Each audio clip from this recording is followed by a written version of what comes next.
여러분 안녕하십니까? 이수 PD입니다. 가을이 다가왔기 때문에 날씨도 좀 선선해지니까 방송하기가 참 좋아졌어요. 한여름에는 방송할 수 있는 여건이 안 됐었는데 너무 좋아져서 굉장히 제가 고무돼 있습니다. 또 갤러리 두루를 공간 두루로 변화시키면서 제가 또 이제 안내도 드리고 그랬더니 어떻게 하면 사용할 수 있느냐, 또는 뭐 거기서 어떤 행사를 하면 좋겠느냐, 출판 기념회 또는 뭐 사업 설명회라든가 기업들에서 하는, 또는 소규모 모임으로서 시작할 수 있는 거, 또는 뭐 영화 감상회를 하는데 빔 프로젝트를 쌓아서 이렇게 할 수 있겠느냐, 여러 가지 제안이 있었습니다. 제안에 대해서 반영시킬 것은 반영시키고 작업을 지금 하고 있습니다. 그 중에 최근에 제가 썼던 것 중에서 화해와 악수, 또는 뭐 화해와 용서에 대한 글이 하나 있는데 소개를 해드리려고 합니다. 청소년 시기에 싸우거나 다투거나 그랬을 때 중재자가 나타납니다. 선생님의 경우가 될 수 있고 선배가 될 수 있죠. 두 사람을 모아놓고 용서해, 악수해, 이렇게 할 때가 있죠. 그러면 코피 터지게 싸웠는데 막 상대방을 그냥 넘겨뜨리고 뭐 이단 엽착이 나가고 그랬는데 갑자기 용서하라고 그러고 화해하라고 그러면 하나요? 했죠. 어렸을 때는 했습니다.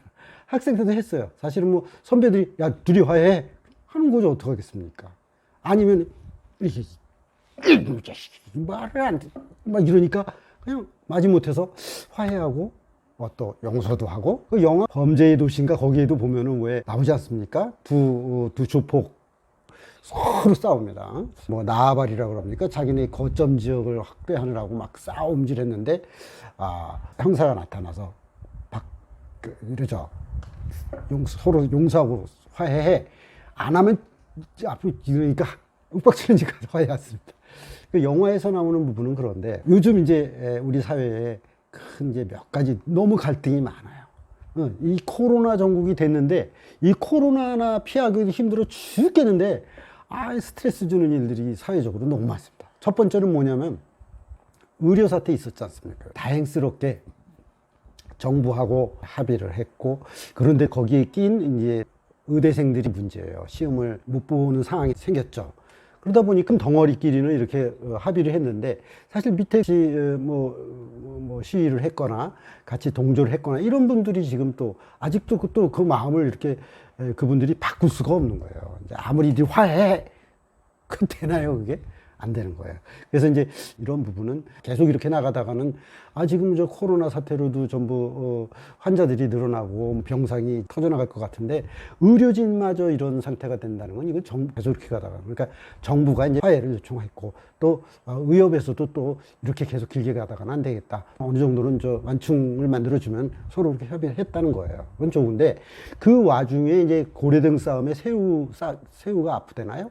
기왕에 정부라는 조직에서 집단의 요구를 받아들였다면 학생들을 희생시킨다는 건 말이 안 되지 않습니까? 의과대 학생들이 뭐가 죄가 있습니까? 그 학생들이야 자기들의 미래가 암울하고 지금 현재의 의료 행정에 대한 불만이 터져나와서 했겠죠.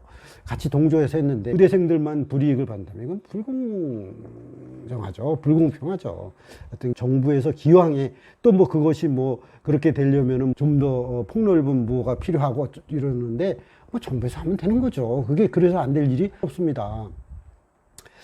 바람직하다면 화해의 약수를 좀 더 정부라는 힘 있는 쪽에서 먼저 이렇게 내미시길 바라고, 일반적으로 SNS라든가 언론을 통해서 왜냐하면은 의대생들이 너무 어려움을 쳐서 시험을 몇 명만 보고 못 봤다거나 그런 말이 안 되는 거죠. 하여튼 받아들일 수 있는 모습을 좀 보고 싶습니다. 두 번째 이제 문제가 되는 게 뭐냐면은 10월 3일 날 개천절이 되면은 10여 개 이상 되는 그런 단체에서 광화문에서 또 시위를 한다, 뭐 이런 얘기지 않겠습니까? 각자의 차이는 있지만 정부에 대한 불신이라든가 뭐 반대하는 얘기들이 이제 결국에는 모여져 이렇게 된 거 아니겠습니까? 8.15 때 그 군중들이 모이고 몇몇 명이 모이고 코로나랑 같이 겹치다 보니까 뭐 서로들 오해를 받고 오해를 뭐 주고 그래서 막 싸움이 일어나서 정광훈 목사님도 다시 이제 수감이 되고 이런 일이 있지 않습니까? 자라는 세대들에게 좋은 걸 보여주는 게 아니죠. 어찌됐든 근본적으로 그 코로나 전국에 승인해 줄 수 없는 상황이 된다면 꼭 그렇게 해야만 대화가 되겠습니까? 그들을 대화의 장으로 서로 이끌어 나서 또 저야 저 정당은 이럴 때 나서야죠. 국민들이 불안해하는데 그냥 남의 걸 지켜보는 것 같아요. 이건 아닌 겁니다. 적극적으로 뛰어들어서 그것을 해결해내는 사람들, 본인들이 그래서 뭐 이렇게 손해보는 거 있나요? 저는 아닐 거라는 생각이 들어요. 그래서 이번 이 10월 3일은 안 모여도 되는, 아직 극단에 치달아서 지금 이렇게 모여서 시위하고 뭐 어느 날 무슨 일을 내겠다, 이런 거는 아닐 거란 말입니다. 이 군중 심리가 대중들이 모이면은 그런 심리가 나오지만은, 사실 자꾸 이야기를 듣고 소통하고자 하고 낮은 자세로 들어가면 무엇을 원하는지, 무엇이 잘못됐는지 서로 대화를 해야 되지 않겠습니까? 그렇지 않으면은 이러한 건건이 결국에는 그 갈등을 더 크게 하고 분열이 되고 돌아오는 거는 국민들에게 어려움만 줄 뿐입니다. 국민들에게 긴급재난 지원금을 주겠다 그러는데 그것도 이제 선별해서 주는 그런 방향으로 가고 있지 않습니까? 그럼 또 못 받는 국민들은 허탈감에 빠진다는 거예요. 심리적인 것이 될 수 있거든요. 그래, 물론 이제 저도 소상공인 편입니다. 근데 소상공인과 자영업자 위주로 하다 보니까 빠진 분들에 대한 불만은 또 이걸 어떻게 하겠습니까? 그래서 정치인들도 어느 사람은 딱 전 국민에게 주자. 어떤 분은 또 선별해서 주자. 이렇게 하다가 뭐 한쪽 기울었잖아요. 기우니까 또 다른 얘기가 또 나오고 있어요. 무슨 지역 화폐 얘기 나오고 그러는데 다 그게 또 국민들을 위하는 마음에서 그렇겠죠.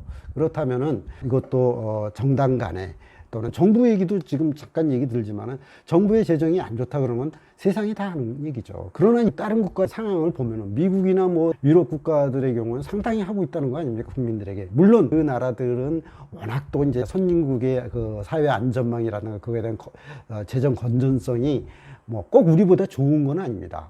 그렇지 않아도 궁리를 해서 궁죽통을 해서 국민들에게 다가가고 있다는 것입니다.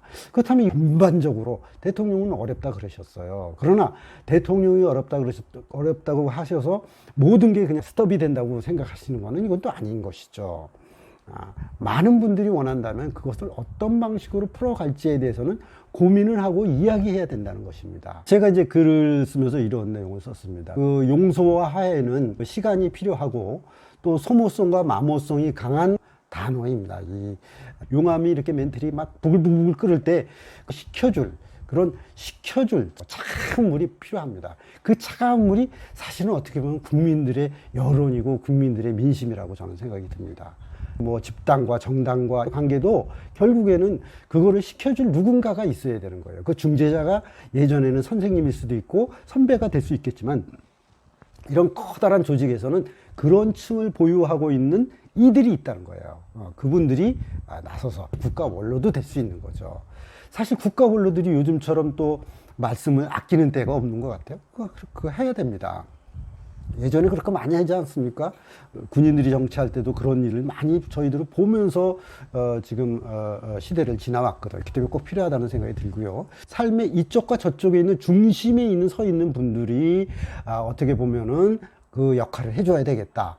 그래서 그건 뭘 의미하냐면은 일촉즉발의 이제 전운도 돌고 그거를 그 싸움을 가라앉혀줄 그 누군가가 필요한 때입니다. 그것이 어찌 보면 리더십이 될 수 있고 사회를 치유하는 길이 될 수도 있다고 생각이 됩니다. 글을 쓰는 행위에 대해서 이제 한번 얘기를 들어보겠습니다. 우리가 말로 하다 보니까 끝없이 그냥 막 상대를 헐뜯고 집단을 헐뜯고 상대방을 헐뜯는 일을 합니다. 또 그 말을 받아서 또 흠집을 냅니다. 그 왔다 갔다 하면서 이제 흠집을 내는 거죠. 그러다 보니까 요새는 또 SNS가 이제 발달해서 글 쓰는 행위로서도 이제 그걸 하는데 글이라는 건 그래도 정제되더라 이겁니다. 감정으로 계속하는 게 아니라 좀 정제되더라. SNS 메시지 정치도 칼날처럼 날카로워서는 안 되겠다. 이야기도 들어보고 정화된 얘기를 좀 하자. 오피니언 리더들이 쓰는 글들을 보면 지금 굉장히 걱정들 하고 있습니다. 오늘 제가 화해와 용서에 대해서 말씀을 드렸는데 자, 화해와 용서 너무 어렵습니다. 그렇지만 중고등학생들이 싸우고 화해하고 뭐 그런 입장은 아니지 않습니까? 지금은 이미 국가라는 이제 큰 운명 공동체가 또는 지역 공동체가 서로 간에 어떤 그 화해를 하고 용서를 해주고 그것이 가장 필요할 때라는 생각이 듭니다. 시시각각으로 어려움을 주었던 그 코로나19, 다행히 코로나19가 지금 숫자가 100명으로 이렇게 계속 뭐 150명, 160명, 119명에서 왔다 갔다 하지 않습니까? 조금 우리 견디면 됩니다. 그래서 2.5단계가 2단계로 낮춰질 수 있는 정도로 우리가 낮추려면 결국에는 조금 전에 말씀드렸던 10월 3일 개천절 행사도 사전에 좀 이렇게 중재자가 나타나서 원로들이 나타나서 이야기를 들어보고 그 말이 옳은 것인지 저 말이 옳은 것인지 누구 생각이 맞는 것인지 자 이렇게 만나서 대화를 하면은 자 최소한 쿠션이 생기는 거 아니겠습니까? 쿠션이 생기면은 터지지 않습니다. 터지기 전에 이거를 만들어 나가야 됩니다. 이거 솔직히 지금 그럴 때는 아닙니다. 계속해서 이렇게 뭐 분란이 일어나고 갈등이 생겨서 전 국민이 불안에 떠는 그런 상황은 이제 없어야 됩니다. 대화하고 우리 화해하고 용서하는 시간 그리고 악수하는 시간을 갖도록 부탁을 드리겠습니다. 여러분 이수 칼럼 오늘 마치도록 하겠습니다. 고맙습니다.